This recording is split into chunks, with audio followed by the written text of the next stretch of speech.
నంద్యాల జిల్లా ప్రముఖ పుణ్యక్షేత్రమైన శ్రీశైలంలో త్రయోదశి సందర్భంగా ఆలయంలోని నందీశ్వర స్వామికి పరోక్ష సేవగా విశేషార్చన అభిషేకం నిర్వహించారు.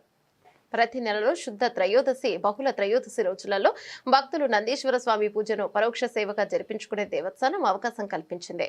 నందీశ్వర పరోక్ష సేవలో తెలుగు రాష్ట్రాల నుండి 13 మంది భక్తులు పాల్గొన్న నందీశ్వర పరోక్ష సేవలో మహాగణపతి పూజ, నందీశ్వర స్వామికి శాస్త్రోక్తంగా పంచామృతాలతోనూ పలు ఫలోదకాలతోనూ హరిద్రోదకం, కుంకుమోదకం, గంధోదకం, భస్మోదకం, రుద్రాక్షోదకం, బిల్వోదకం, పుష్పోదకం, సువర్ణోదకం, మల్లికాగుండంలోని శుద్ధ జలంతో అభిషేకం, నందీశ్వర స్వామికి అన్నాభిషేకం నిర్వహించి పురుష సూక్తం, వృషభ సూక్తం, వేద మంత్రాలతో శాస్త్రోక్తంగా విశేష అభిషేకాన్ని, నూతన వస్త్ర సమర్పణ, విశేష పుష్పాలంకరణ, నానబెట్టిన శనగలను సమర్పించారు. ఆలయ ప్రాంగణం అంతా ఆధ్యాత్మికం సంతరించుకుంది. ఈ పూజ కైంకర్యాలతో అర్చకులు, వేద పండితులు, సిబ్బంది, భక్తులు పాల్గొన్నారు.